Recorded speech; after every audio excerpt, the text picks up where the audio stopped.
Hello, beautiful stars. This is Gwendolyn, and this is going to be your Terrascope for November. I'm doing a bunch of different things this month. I want to talk a little bit about Venus in retrograde. Venus went into retrograde in Scorpio at the beginning of October, and it's going to be in retrograde until mid, and then it goes back into Libra. And this can really be a powerful time. It really bring things out of the depths. Venus is the planet of love, money, values, things that we value in life. And Scorpio represents diving deep. It represents going deep into the mystery of things, where things regenerate. It can be going into the shadow. It's the murky waters. And I always think of a Star Wars reference when I think of Scorpio. It's like when Luke is going into the forest, where things are scary and he's confronting his shadow self. And it's often when we dive into those murky waters that we find the pearls. It's just like diamonds are enclosed in carbon and coal, and you have to sort of dig away all that stuff, all of our shadow stuff, our core wounds, our fears, our coping mechanisms, all of that stuff is what Scorpio is about. Scorpio is able to go dive deep into that intensity, is able to traverse into those murky waters. And so with Venus being in Scorpio, it's about seeing where the depths are in our way that love shows up for us.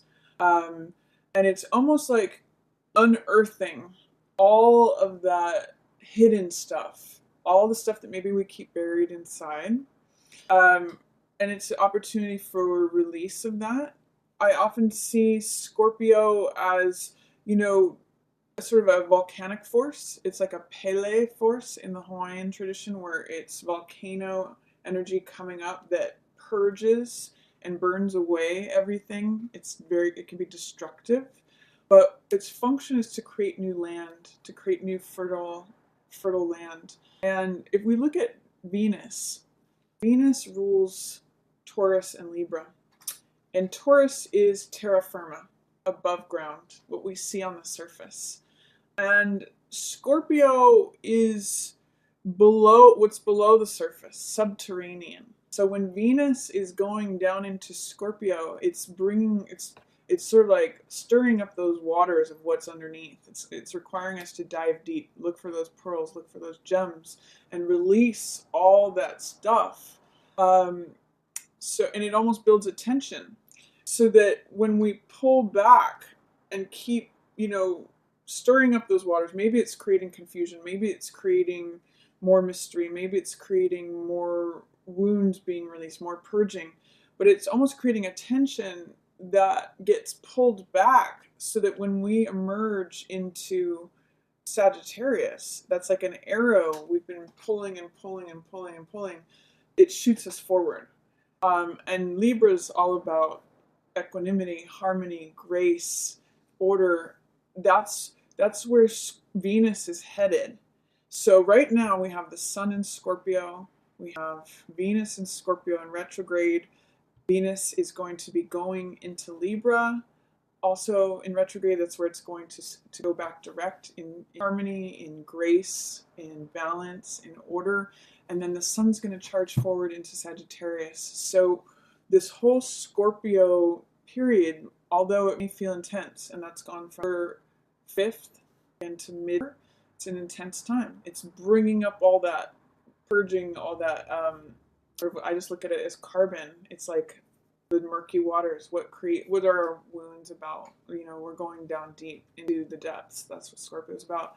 And even if it feels intense, what it's doing is it's cleansing us. For Venus to go into Libra, it's harmonizing and balancing, clearing away all the gunk, so that we can go forward with grace and equanimity and balance. And then it also is prepping us for this period where the Sun's going into Scorpio, which is full of optimism. It's full of truth-telling. It's full of exploration. It is the traveler, the explorer. So it's also about the archer. So it's shooting forward. So if you're going through turbulent times right now, that's Scorpio energy. That is having the courage to dive deep, having the courage to go into that forest, face your fears, and befriend the shadow, and walk out of the forest with it, heal it. So that's what's going on, everybody. I am going to be holding up the cards this month. I usually just show the surface, and I have these makeup bags that I keep cards in. I love them. These are from Ipsy. I really like those. But I think this month I'm going to use the Rider Waite. So I just wanted to say that as we are going through Scorpio season, and also with Venus retrograding in Scorpio and Libra, be gentle with yourselves. Know that this is a purging. It's a having the courage to look at our wounds and to go through those murky waters, to confront the shadow self and maybe heal those, so that when we move forward with Venus in Libra, we have that harmony, that balance. We were able to release and purge some of that.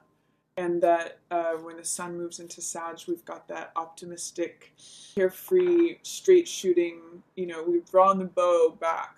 The amount of work that we do will draw the bow back to shoot it forward, and we'll go forward to the extent that we do the work. So that's the preparation for this month. And also, I've been doing a lot of work with Ho'oponopono. It's a beautiful prayer. It's a beautiful practice. And if you're interested in doing some healing work, it's just 4 steps. It's very simple. It is asking for forgiveness.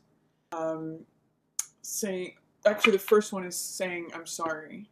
So it's repentance. I'm sorry. Please forgive me.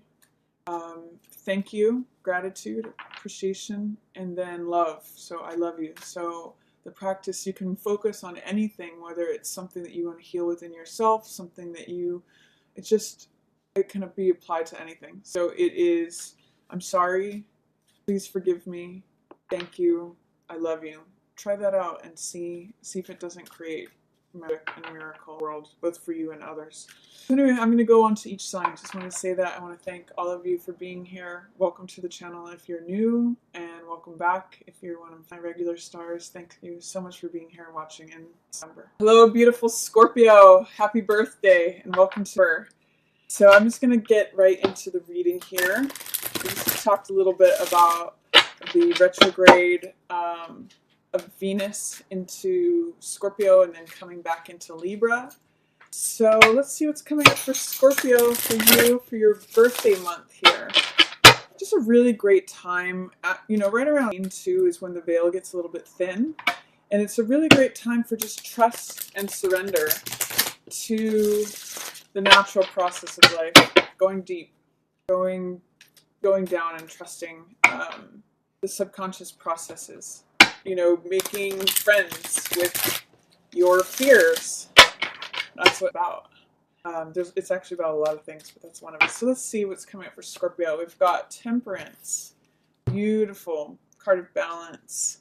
Card of peace. Card of harmony. So I'm seeing this as Venus goes from Scorpio into Libra. You're opening with this sense of balance, of harmony. It's funny. First day of November is All Saints Day. And that's a time when things just feel replenished, renewed. It's like after you go into this deep, it's like sort of after, what I was going to say is it's like going into this deep cavern and coming up to the air, to the light, going into a cave for meditation and coming out into the light renewed. It's like winter going into the depths, and then spring comes, and there comes this harmony, this renewal. It's like tower energy. Tower is very Scorpio energy, where things blow up. And right after that is Star, which is all about hope and renewal and peace, serenity. So first day of November, I see for you, Scorpio, this beautiful balance with that angel of Temperance. Emotional balance, physical balance, in terms of feeling grounded and emotionally stable. Your next few cards are 3 of Coins, which means working together in groups, collaborative efforts, building something, working on something, being creative. The Sun, which is all about harmony and peace. Again, joy, finding joy. Maybe some of you are finding joy and creativity. This right here is Three of Coins, which is all about, again, collaborative efforts, building something, creating something, putting effort into something that you want to build with others. And Sun is all about happiness, joy, passion, feeling like a kid, feeling like you want to sing and dance, feeling optimism. So, potentially some of you could be working with a Leo and creating something, maybe building a new business, or it's just a time of optimism and happiness in what you're creating in your life. I'm seeing maybe this is born of this feeling of serenity, of this feeling of natural order, trusting your path, trusting your higher purpose, your higher power. And so it renews you and gets you into this place where, like, yeah, I'm ready to work on stuff. I'm ready to create, and I'm going to do it joyfully. I'm going to, like, whistle while I work. I'm going, it feels fabulous. It feels like I'm creating new things. I'm experiencing joy in this world. I do see there is Page of Wands in reverse. So this could be like a naysayer, or this could be someone who's not getting, I'm seeing your sun energy. It could be a Leo, but it could be you, Scorpio. I'm reading it mostly as you.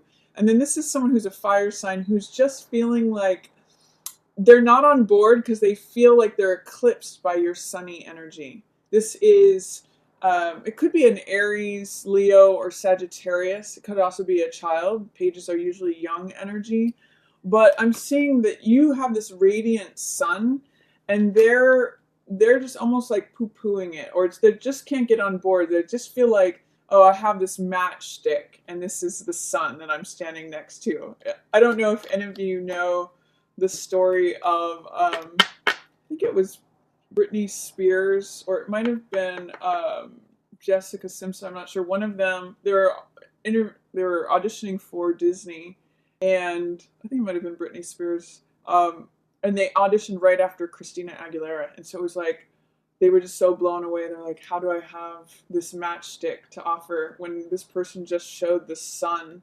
But don't worry about this Page of Wands, whoever that might be, if that's a child that's being difficult, or if that's a lack of enthusiasm. I see, a lot of optimism here, a lot of enthusiasm, a lot of joy. Sun is one of the most positive cards in the whole deck. So enjoy whatever it is that you are working on with other people. Creativity, collaboration, building something, even if it's your own creative project. It's your time in the sun, Scorpio. So if there's any feeling of defensiveness, this is Nine of Wands in reverse in the middle of the month. Just know that every time you get knocked down, it's another opportunity to get back up. I often call this card a Cool Hand Luke card, because he keeps getting knocked down and keeps getting back up. Whenever I see this card, I always think of this Beckett quote that says, ever tried, ever failed, never mind, try again, fail better. So it's the survivor card. And it may feel like with this in the reverse, it may feel like there's something that's difficult to survive. You'll be feeling like challenges to your initiative, to your optimism, to your ability to go forward in projects. Your energy might feel like it's challenged or blocked because you're like, oh, if I do that again, I'm just going to get knocked down again. But I'm also seeing you in the middle of the month as Queen of Wands energy. This is very much like sun energy. And again, this could be a Leo or another fire sign. But I'm seeing you as radiant this month. I'm seeing you in number really shining, really coming into this joyful, sunny, creative, almost like being on stage energy. And Queen of Wands is that. Queen of Wands is attractive, passionate. She's a person of action. She gets things done. She is just sunny. And I'm seeing both of these show up for you, Scorpio, here in her. Even though, strangely, there is Chariot in reverse. So you'd be doubting your own decision-making processes. I'm seeing alternate energies of confidence with doubt, self-doubt. So I really see it as almost like, there's the confidence of the sun, and there's the doubt of the younger side of you, Page of Wands. Do I really think I can initiate this? Do I think I can begin this? Nine of Wands in reverse, saying, I'm just defensive. Every time I try this, I get knocked down. Why bother? But then Queen of Wands is saying, no, I can do this. I am a capable person. I am radiant. I am able to get results that I want. And then Chariot in reverse is saying, but yet I don't know. I'm doubting whether I can trust my gut, my instincts, whether to move forward or not. So I'm seeing a lot of push-pull energy, and I think that that's what your first card out here in number is about, is finding that balance, finding that the place where you feel centered. Maybe it's a compromise. Maybe it's like I'll do this much effort and then I'll rest this much, or whatever brings you into balance. Because I am seeing a lot of forward, joyful, passionate, creative energy, but I'm also seeing it challenged by some self-doubt. And there is a King of Wands here, which is in the reverse as well, right next to Chariot in reverse. So there may be some control issues. Chariot is all about hard control, controlling things with the mind, with the ego. And it is a card of victory, but in the reverse, it's saying that there may be ego battles. So this could be like a real ego battle between you and someone else. You know, King and Queen in reverse, fiery energy.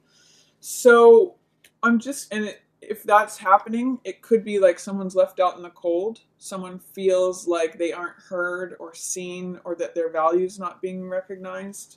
For some of you, this may have to do with a Virgo in reverse, or wanting to look within but not really seeing, not feeling like you can take the time to go within. It's potentially a Virgo who's not showing up in their highest realm, or it could just be not seeing the truth of the matter. It's related to this Five of Coins in the sense that this means feeling left out in the cold, not seen, not recognized, not valued. And this means like someone's not seeing the truth. So these two kind of go together. But I also see you, what's interesting is I see you really being firm and clear on your boundaries and your words. This is Queen of Swords. And normally this represents an air sign. So it could be Gemini, Libra, or Aquarius. But I'm seeing this as you, Scorpio. I'm seeing you getting really clear on your words, your boundaries, your thought process, your getting clear with what your mind and your voice are saying. Those two are in harmony and union. And I think that through doing that, you get to a place where you get enlightenment. Now, Hangman in reverse can sometimes mean worrying too much about what other people think. But Hangman is all about getting a new perspective, getting clarity, turning yourself 80 upside down to see things from a different angle, from a new perspective. And that's why he has this halo of enlightenment around him. So with it in reverse, there may be some fears, doubts, or resistance to being your authentic self, to doing things your own unique way. It's in reverse, it could be like worrying about keeping up with the Joneses or worrying about what other people think. But I think that as you get clear, there's two queens here, and I'm seeing them both as you, Scorpio, whether you're male or female. This queen right here is a card of action, a card of confidence, being able to get results that you want, forging forward. And this one is about being clear in your speech. So it's almost like this one is the go card, this one's the stop card. And when you're clear about what you want to go forward on and what you want to curtail, it's high contrast. It becomes really black and white. And that's actually what brings victory, is when you're clear on what's yes and what's no for you. And again, that goes back to this angel of temperance, balance, order. It makes a lot of sense for her here. So you're going to get a lot of clarity, even if it feels like there's a lot of push-pull movement. You're getting clarity on what's yes, what's no. It's almost like a sorting month for you. And by the end of the month, I see you really in a clear place with that and being able to say, yes, this is my boundary. This is what's true for me. This is my truth, and I'm willing to declare it for everyone to see. And I've done this because I've considered different sides of the equation. I've considered different perspectives. I've maybe had to turn myself upside down to become that authentic version of myself, to the beat of my own drum and show myself as, even separate from the crowd. I'm okay. I'm comfortable in the discomfort, and I'm getting enlightenment through that. So I like that for you, for Scorpio. You are the leader in terms of being able to dive deep into discovering truths. And if you're feeling some back and forth motion between feeling confident and wanting to go forward and then having self-doubt and pulling back, this is almost like a equalizing month for that. It's sort of like setting the timing on a car. It's getting it right so that when you want to go forward, as we head into that Sagittarius season, that it's like a well-tuned engine. I kind of just see that as your month here. So enjoy that, Scorpio. Thank you for being here as always. If you'd like to get a personal reading from me, I'll have a link up by where these flowers are. You can book that at readingsbygwendolyn.com. And if you enjoyed this reading, feel free to give it a thumbs up or share it with another Scorpio. And as always, I just want to appreciate everyone for being here so much. Yours in the stars.